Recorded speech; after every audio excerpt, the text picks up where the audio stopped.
Hello guys, எல்லாருக்கும் வணக்கம். இன்றைக்கி என்ன கண்டென்ட்னு பார்த்தீங்கன்னா, டெஃபினெட்லி இன்றைக்கான கண்டென்ட் ரோஹித் சர்மா தான்.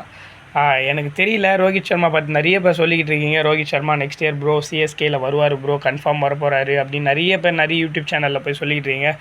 நிறைய யூடியூப் சேனலும் சொல்லிக்கிட்டு இருக்காங்க. பட் இது எந்த அளவுக்கு உண்மையாக பொய்யா ரூமரா என்னன்றதை நம்ம டீட்டெயிலாக இந்த வீடியோவில் பார்ப்போம்.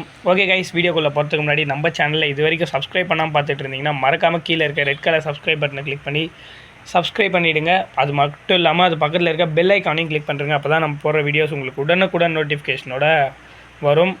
கைஸ், ஃபர்ஸ்ட் ஆஃப் ஆல் பார்த்தீங்கன்னா, ரோஹித் சர்மா சிஎஸ்கேக்கு வர வாய்ப்புகள்ன்றது நான் ஸ்டார்டிங்லேயே சொல்லிடுறேன், கொஞ்சம் கம்மி தான் கைஸ். கொஞ்சமே இல்லை, ரொம்பவே கம்மி தான். ஏன்னா சிஎஸ்கே பார்த்திங்கன்னா இந்த வருஷம் ஒரு நல்ல செட்டில்டு வித் நியூ கேப்டனோட நல்லாவே இந்த டைமில் பர்ஃபார்ம் பண்ணிகிட்டு இருக்காங்க. ஐ திங்க் ரோஹித் சர்மாவுக்கு போக மாட்டாங்கன்னு தான் நினைக்கிறேன். பட் அடுத்த வருஷம் மெகா ஆக்ஷன் வருது ப்ரோ, மும்பையில் அவரே இருக்கிறதுக்கு விருப்பம் இல்லை, அவரை ரிலீஸ் பண்ணிவிடுவாங்கன்னு நீங்கள் சொன்னீங்கன்னா மும்பை மேபி அவரை ரிலீஸ் பண்ண வாய்ப்புகள் அதிகமாக இருக்குது. பட் அவர் சிஎஸ்கே எடுக்க வாய்ப்புகள் கம்மியாக தான் இருக்குது. ஏன்னா அவருக்கும் சம் ஏஜ் ஆகிடுச்சு. பட் இப்போ யங்ஸ்டர்ஸ் நம்மக்கிட்ட நல்லாவே இருக்காங்க, நல்ல பர்ஃபார்மர்ஸ் இருக்காங்க போது போவாங்களான்னு தெரியல. பட் நீங்களே நல்லா யோசிச்சு பாருங்கள் கைஸ். ஏற்கனவே ஓப்பனர்ஸ்னு நீங்கள் எடுத்திங்கனாலும் பார்த்தீங்கன்னா, டீம் ஓப்பனர்ஸ்னு எடுத்திங்கன்னா ரஹானே இருக்கார், ருத்துராஜ் கெய்க்வாட் இருக்கார், ஒரு டெவான் கான்வே இருக்கார். அது மட்டும் இல்லாமல் ரச்சின் ரவீந்திராவும் ஓப்பன் பண்ணுறாரு. யாருக்கு பதிலாக யாருக்கு ரீப்ளேஸ்மெண்ட்டாக நீங்கள் உட்கார வைப்பீங்க? ஐ திங்க் ருத்துராஜுக்கு ரீப்ளேஸ்மெண்ட்டாகவே ரஹானே இருக்கார். அப்படின்னும் போது ரோஹித் சர்மாவை ஸ்ட்ரெயிட்டாகவே ஓப்பனிங்கில் ட்ரை பண்ணுறது கொஞ்சம் கஷ்டம். மிடில் ஆர்டரையும் நம்ம இந்த வருஷம் ஸ்ட்ராங் பண்ணியிருக்கோம். டேரியல் மிச்சல் இப்போ ரீசெண்டாக ஸ்ட்ரகிள் பண்ணாலும் பட் இருந்தாலும் அவர் நல்ல ஒரு ஹிட்டர்.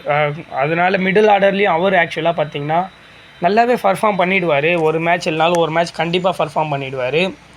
அப்போ நீங்கள் யாரை ஆட வைப்பீங்க? ருத்ராஜே நேற்று 1 டவுன் வந்தார். ஆக்சுவலி பார்த்தீங்கன்னா ரஹானே ஓப்பன் பண்ணார். அது எனக்கு தெரியல அது என்ன காரணம்னு. பட் இருந்தாலும் சொல்கிறேன், நீங்கள் ஃபினிஷர் ரோலுக்கு ஆட வைக்கணும்னா இந்த வருஷம் டீம் ஏலத்தில் எடுத்திருக்க அந்த ஆக்ஷன் சம்மரி நீங்கள் எடுத்து பார்த்தாலே உங்களுக்கு தெரியும்.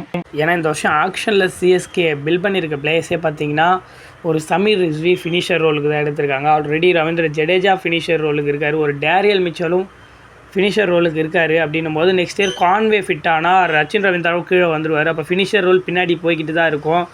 அப்போ நீங்கள் ரோஹித் சர்மா ஃபினிஷர் ரோலுக்கும் எனக்கு கேட்டால் ட்ரை பண்ணி அவரை ஒரு ஓப்பனர் மெட்டீரியல் எடுத்துன்னு வந்து ஃபினிஷர் ஏற்கனவே ஃபினிஷராக இருந்தவர் தான். பட் மறுபடியும் எடுத்துன்னு வந்து அவர் ஆட வச்சு சக்ஸஸ் பார்க்குறதுன்ட்டு சிஎஸ்கே அதை பண்ண மாட்டாங்க. ஏன்னா சிஎஸ்கே பற்றி நமக்கு தெரிஞ்சதுனால நான் சொல்லிக்கிட்டு இருக்கேன். அதனால் மோஸ்ட்லி ரோஹித் சர்மா எல்லோ ஜெர்சியில் பார்ப்பேன். இல்லை ப்ரோ, ரோஹித் சர்மா வந்தால் மும்பை ஃபேன்ஸ் பாதி தமிழ்நாட்டில் இருக்கிற மும்பை ஃபேன்ஸே ரோஹித் சர்மாக்காக தான் இருக்காங்க, அவங்கெல்லாம் திரும்ப வந்துடுவாங்க, சிஎஸ்கே சப்போர்ட் பண்ணுவாங்க, சிஎஸ்கேக்கு வந்து எக்ஸ்ட்ரா ஃபேன்ஸ் தானே கிடைக்கும், ஃபேன் பேஸ் நல்லா இருக்குமே. ஆக்சுவலி ஏற்கனவே சிஎஸ்கேக்கு ஹியூஜ் ஃபேன் பேஸ் இருக்குது. அதனால ரோஹித் சர்மாவோட அந்த ஃபேன் பேஸ்க்காக சிஎஸ்கே டெஃபினட்டாக ரோஹித் சர்மாவை எடுக்க மாட்டாங்க. அந்த ஒரு இடத்துல ஒரு யங் பிளேயர் மேலேயோ இல்லை ஒரு நல்ல எக்ஸைட்டிங் டேலண்ட் மேலேயோ தான் இன்வெஸ்ட் பண்ணுவாங்கன்னு எனக்கு ஆக்சுவலாக பர்சனலாக தோன்றது இதுதான். ஓகே கைஸ், இந்த வீடியோ பிடிச்சிருந்தா சப்ஸ்கிரைப் பண்ணுங்கள். அண்ட் கமெண்ட்டில் நீங்கள் சொல்லுங்கள், ரோஹித் சர்மா சிஎஸ்கேக்கு வந்து விளையாடுவாரா விளையாட மாட்டாரான்றத உங்ககிட்ட ஒப்படைக்கிறேன். நீங்கள் உங்களுடைய கருத்தை சொல்லுங்கள். மறக்காமல் நம்ம சேனலை சப்ஸ்கிரைப் பண்ணுங்கள் மக்களே. டாடா பாய், see you. இன்னொரு நல்ல வீடியோவில் நான் சந்திக்கிறேன்.